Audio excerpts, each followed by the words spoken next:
Shri P Manoj, ഒരു പക്ഷേ കോടതി കേസിന്റെ മെറിറ്റിലേക്ക് കൂടി പോകുന്ന ഘട്ടത്തിൽ ഒരു പക്ഷേ അതിനോടൊപ്പം തന്നെ വായിച്ചെടുക്കേണ്ട ഒരു വിശദമായ കാര്യം തന്നെയല്ലേ ഇവിടെ വിജിലൻസ് ഡയറക്ടർ അദ്ദേഹത്തിന്റെ അധികാര പരിധി ദുർവിനിയോഗം ചെയ്തു.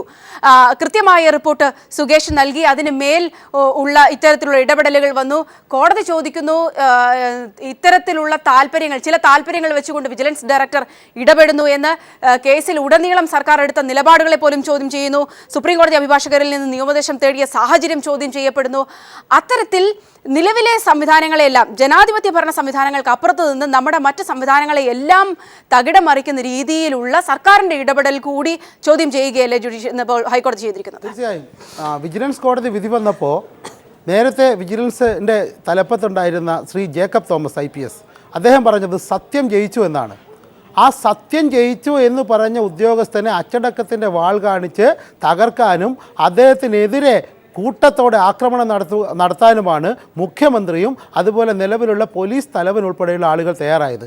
അതായത് ഈ ഗവൺമെൻറ്റിൻ്റെ കീഴിൽ ഒരു ഘട്ടത്തിൽ പോലും സത്യം ജയിക്കാൻ പാടില്ല, മറിച്ച് അഴിമതിക്കാരും കൊള്ളക്കാരും തെറ്റായ രീതിയിൽ പ്രവർത്തിക്കുന്നവരും മാത്രമേ ജയിച്ചു വരാൻ പാടുള്ളൂ എന്ന മനോഭാവമാണ് അതിൽ നിന്ന് തെളിഞ്ഞത്.